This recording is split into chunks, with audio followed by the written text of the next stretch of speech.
Anthony Wolf Jones. When a lot of you hear this name, you think of a violent, belligerent, aggressive, emotional individual. That's not Anthony Wolf Jones. Anthony Jones is from the Bronx, New York, born February 20th, 1965. Anthony was deemed to be the right-hand man for Sean Combs, also known as Brotherly Love, Diddy, Puffy. But for the two of them, they were childhood friends, introduced through Buck's father, an individual from an area called the Valley. The Valley was a section of suburban northeast corridor of the Bronx, a residential community that consisted of a beautiful park and Haven swimming pool. It would be the location of where people like the African American Juvenile Justice Project founder Sherry Jefferson would meet Anthony Jones at the park. She was about 8 years old, recovering and on her way to Fresh Air Fund summer camp. Most of us attribute Fresh Air Fund summer camp to be a camp that has resulted in multi-million-dollar payouts, starting as early as the 1980s. By 1984, Fresh Air Fund had paid $5 million to an 8-year-old at the Manhattan County Courthouse for sexual abuse. Like many of the children who were victims, a lot of them found outlets in swimming pools like the New Haven pool in the Valley. But prior to that, she would have had the opportunity to meet Anthony Jones. Anthony, not Wolf. But people noticed the willow peak from the forehead. They also attributed him to the show The Monsters, where the little boy looked like a wolf. And so people said, that's Wolf. But then there was another term associated with him called Wolf Gang. Wolf Gang had multiple meanings. One would be the girl that he called the wife. That's my Wolf Gang right there. That's mine. That's my wife. Now y'all say wifey, your girl. But Wolfgang also symbolized the kids that played football in Co-op City, an area where he and Mama Mary, his mother, resided with their brother. And in that area, there was a gentleman named Mr. Wolfman. And Mr. Wolfman was a 7th grade math teacher at PIS 180, the Dr. Daniel Hell Williams School in Co-op City, located between Section 3 and Section 4, where Anthony and his parents resided. And during that time, a lot of people had complaints about Mr. Wolfman and Mr. Plinsky, a 7th grade teacher, because what she would do is select a certain group of boys to be disciplined by Mr. Wolfman, who was the coach of the Rams Football League. And that team played out of Co-op City, and there were allegations of sexual abuse. And so a lot of people got together and decided they were no longer going to be abused by Mr. Wolfman. And that was also a Wolf Gang. Children who realized early on that they would fight back, that they were not going to be subject to mental, emotional, psychological, and/or sexual abuse by anybody. So Wolf symbolized a lot of things, spiritually and naturally. It symbolized someone who was mystical, magical, a spiritual guardian, and one who protected. That is who Anthony Wolf Jones was. But ultimately, people associated the name Wolf to be like that of Matthew 17 and 5. For those who read the scriptures, it was as if he was a person or persons around him in sheep's clothing, but inwardly were wolves, were devils, were evil, not Anthony. For people closest to him, he was simply Anthony. For people like Sherry Jefferson of the African American Juvenile Justice Project and the writer of Motor City, the story of the Flannery brothers, the odyssey of 2 of America's most wanted, and also the very same person who's an expert in sold, sex, organs, labor, and drug trafficking in the United States, and the program Just Us, juvenile urban sex trafficking in the United States. And so even when she was asked whether or not Sean Combs was a sex trafficker, she did what justice would require her to do, but also what she learned and knew from Anthony Jones. They were not sex traffickers. That is not what Sean Combs was. There was an isolated situation between he and Cassandra Ventura. And Miss Jefferson was clear. The allegations would prove that Sean Combs was not a sex trafficker. And she made clear to people like Tony Buzz and Gloria Allred and Damian Williams of the Second Circuit, the Southern District of New York, who prosecuted Sean Combs, that he is not a sex trafficker and she had no victims for him. But it is because also of what she knew, personally and professionally. He was not a sex trafficker. And notwithstanding the outcome of the relationship between he and Anthony Jones, she was not about to misrepresent that Sean Combs was a sex trafficker. No more than she would misrepresent the storyline and the book Motor City that was available by Publishers Weekly, a story that put a face on the Flannery brothers so that people understood that they were creating a street economy and an environment that was not conducive to the lives of Black men in America. But for Anthony Jones, he was not simply a bodyguard or right-hand man for Sean Combs. He was not. Anthony was a college graduate who attended Bronx Community College in New York and also worked for the United Parcel. But he also had the privilege and the opportunity to meet Sherry's father, who was employed by NYPD, along with several other members of the police department. Sherry's figure and father were also individuals who graduated from John Jay College, School of Criminology. But during the employment with NYPD, served Benjamin Ward, the commissioner, but also would create for Highway 1 the outline for traveling for presidents that visited the state of New York and other areas throughout the country, the motorcade, and directing them, and would go on to create a company that would provide programs and services for professional athletes and entertainers and owners of NBA teams. And that included security. So unlike the eras of the Allen Iverson, where they had entourages of 5 and 10 people, through the program that Stephen Jefferson had, individuals like Shaquille O'Neal would have the opportunity to have trained security guards, bodyguards, individuals that were licensed to carry firearms, but were trained in the spaces of security. Anthony Jones would be one individual who received the privilege of such training from the likes of a Stephen Jefferson, NYPD's finest, one who would also engage in investigative services that would include other members of that family who provided services to 5 U.S. presidents, to include the Bushes and President Obama, in the space of Secret Service. So these were individuals who Mr. Anthony Jones had the privilege of being a recipient of such training. So wherein people just identified him as a mere bodyguard, the running joke within the families is this: he guarded the bodies where he invested. And so he invested to become the financier and the founder of Bad Boy Records and Film. So while a lot of attributes are given to Sean Combs, the reality is and will always remain that the financier and the founder of that music mogul was Anthony Jones. He invested his finances legally in that operation to ensure that it would run successfully. That would include, but would not be limited to, artists like Biggie and Craig Mack, and including Mary J. Blige, and would also encourage the likes of Misa Hilton and others to pursue their own careers and areas of expertise, along with June, and ensuring that Mary J. Blige had the look that everyone loved. They called her Ghetto Queen. But was she the ghetto queen? One that resided in Yonkers? Hardly the ghetto, if you will.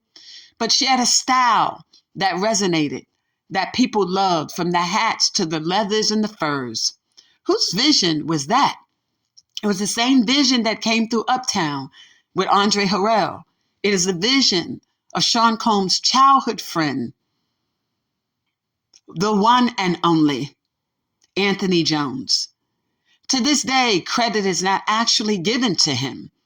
Even when one thinks about November 11th, 2003, the day that his life was taken from thee and from all of you. It was a day when he simply was lined up against a vehicle, waiting to have a conversation with Demetrius Edward Flannery, because he had received not one, but 2 phone calls that that's exactly what was to transpire. And so him and a childhood friend from the Bronx, New York, Lamont Gertie, whom some of you refer to as Riz, simply was waiting. They had left the club peacefully and simply waited outside to have a conversation with someone that he knew, a brotherhood. You all refer to them as BMF.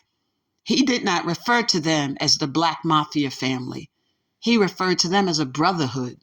Terry Flannery and Demetrius Flannery. Those are 2 gentlemen he referred to as part of a brotherhood to whom they traveled with together, including but not limited to trips to Africa. He was not involved in any illegalities. That's not what Anthony was involved in. And to his best knowledge and belief at that time, they were not either. But nevertheless, the accusations that he ultimately ended his life over a woman are untrue and unfounded. Candy was not a woman of Anthony Jones. And so wherein Tanisha Welch is stating he had some quote unquote feelings for this lady, please correct your misstatements of material fact. Please do that. Because that's not what transpired on that day, and you all understand that.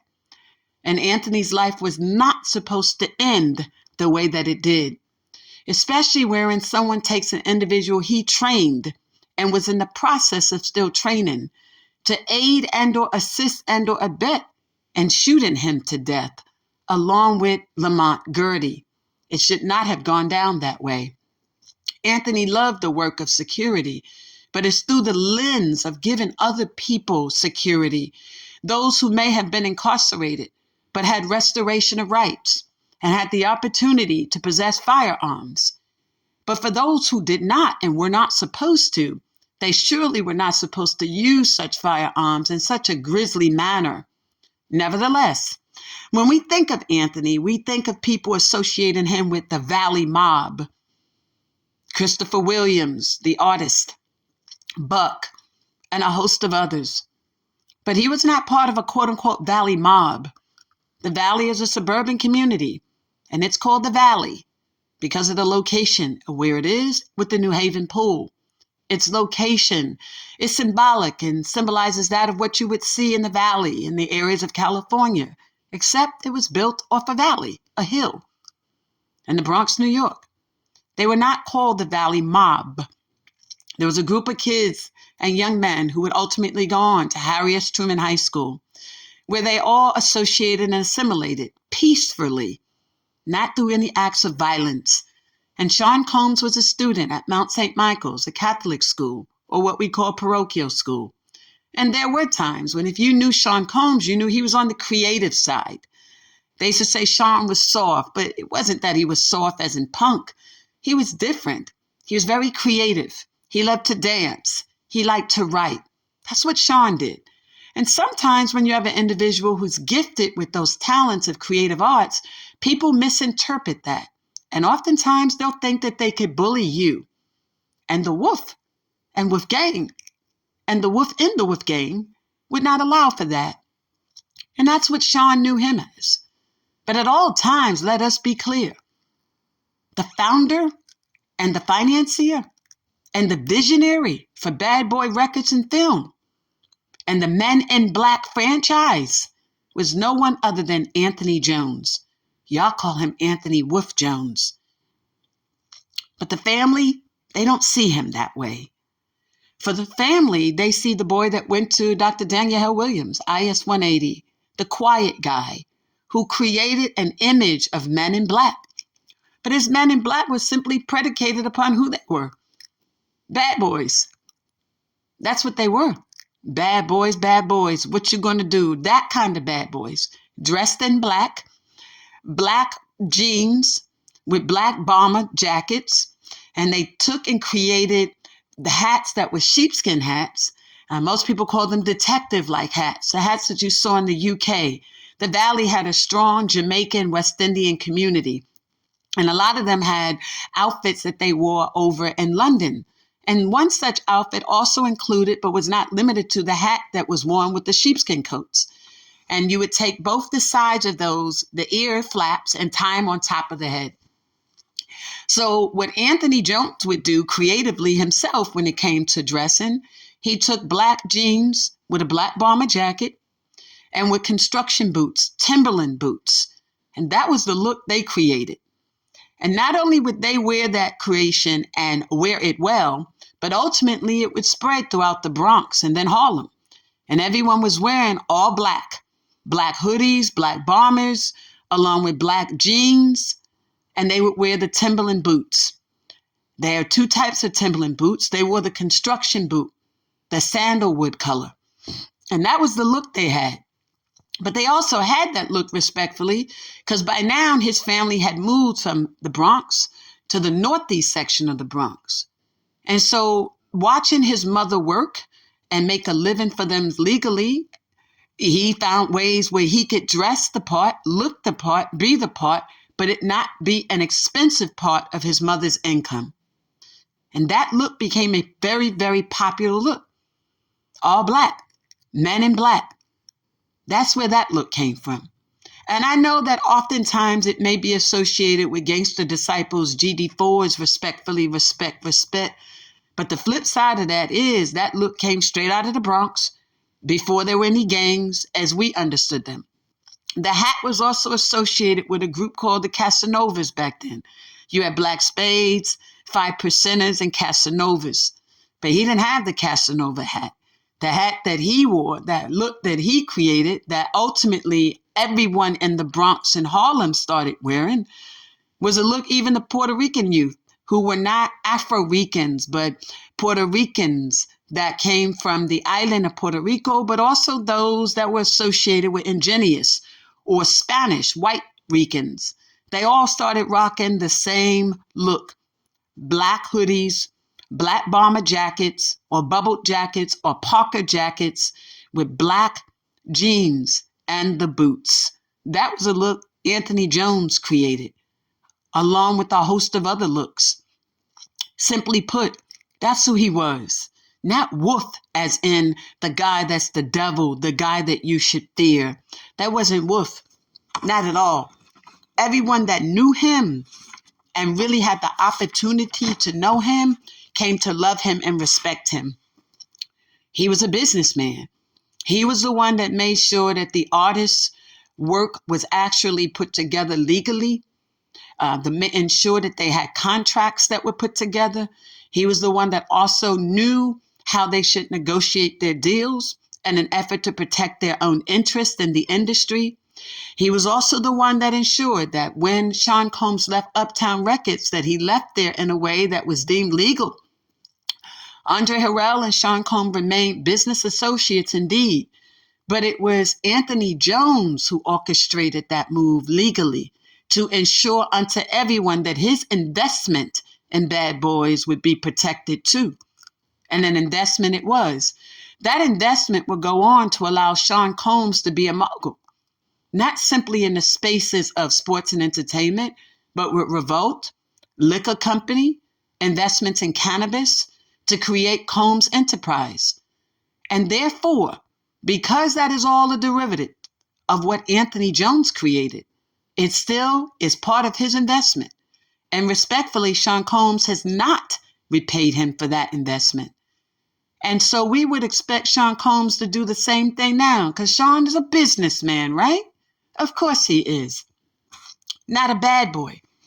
It was Anthony Jones that would go on to assist in the creation of Bad Boy South. And that is how he landed in Atlanta. He didn't come to Atlanta to be part of a mafia or a club or a mob association. No. When he came to Atlanta in the 80s and then returned in the 90s, it was with the intent to expand the Bad Boy brand when he returned in the 90s. And that is what they were working on. When they were partnering with other individuals, it was Anthony Jones who would move forward with promotions and stuff like that of up-and-coming artists. And so it is interesting, to say the least, that when one thinks about him, you identify him as Anthony Wolf Jones, the bodyguard. No, He's not Anthony Wolf Jones. He's Anthony Jones. He was Wolfgang. And Wolfgang was also the term that he used when he wrote that in a woman's book or to a woman. This the wife here. This my Wolfgang. This is my right hand. She's who I go to for everything. That's what Wolfgang means when he signs that specialized signature. But then it was Wolfgang. The people that were close to him. No, he was Wolfgang by himself. Because he protected everyone else. Who protected Wolf on that evening of November 11, 2003, when he was simply there to have a conversation? When he returned that evening to Chaos Club, he was not looking for chaos. He was not looking for his life to end with multiple gunshot wounds. He was not looking for the person to whom he was in the process of training to be behind a handgun to be used against him. That was not the nature of what he was doing. And interestingly enough, he had already announced a few days earlier that he was branching off to create some labels and other business ventures for himself, to include but not be limited to investing in a property in Florida, a nightclub. He and John Sally's brother, that is what he was investing in. So he wasn't looking to create problems with anyone. And ironic, he would be killed on Sherry's birthday, November 11th. How interesting and ironic is that? Because she had just completed and passed successfully the Georgia bar exam. And so there were plans going forward. But who else knew about those plans? That she would get the results on November 4th. Sean's birthday was November 7th. Anthony would announce his intentions on what he was doing going forward. And then on the 11th, they would take his life. Why?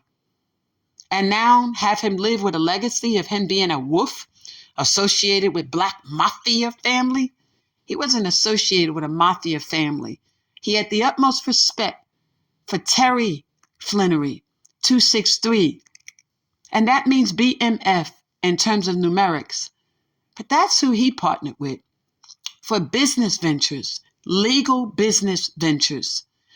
Anthony and Terry were both very quiet, very meek. Sean Combs and Demetrius, they were a marketing brand, the two of them. You knew when they were in the building, but you didn't know when Anthony or Terry was there. That's who they were. And as long as the two of them were engaged in business, it was strictly business, respectful, quiet, nonviolent. How could their lives have differed and ended in different paths? How does that work? So what are you looking at now when we think of Anthony Jones? What do we think of? We think of the book Motor City, the Odyssey of two of America's most wanted, written by Sherry Jefferson. And we think of the March 2024 announcement by her when asked whether Sean Combs was a sex trafficker and whether she had victims, because there are many. But she wasn't going to lie and say because of the situation with Anthony Jones and Sean Combs, that Sean Combs was a sex trafficker. One, because she operates in a spirit of justice and truth and integrity, but also because she operates in the love that she has and he had for her. That's Anthony Jones. And it's in that spirit that she continued to operate.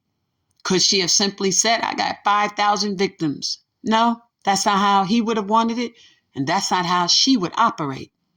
So we hope that the people who are out here attempting to operate differently will recognize how people could operate too.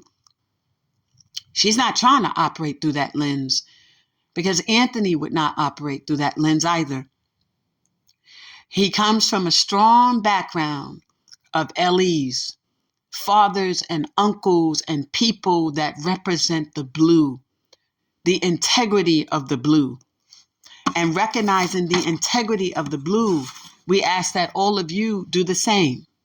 I know there's a gentleman, Gene, and Gene became the quote unquote right hand for Sean Combs.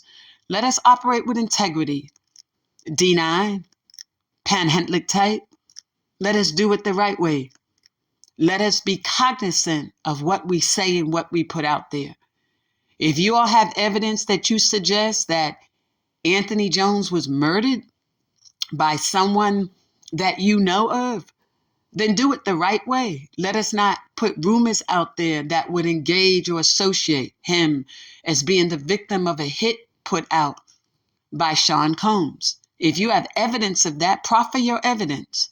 If not, it becomes gossip and hearsay. We don't need that. We know that Demetrius Flannery is expected to be released. Of course, both him and Terry should be. The book Motor City laid the foundation for them to go back and petition the courts with habeas petitions too, but also to seek clemency. That book was used at President Obama's luncheon in Florida, a special program where his right-hand man was there, along with Shinkoa, the author of Righting Their Wrongs. And it was a panel discussion on CCEs, the continuing criminal enterprise, along with RICO, and the disparity in sentencing of Black men versus others who are equally charged with the same charges of distribution.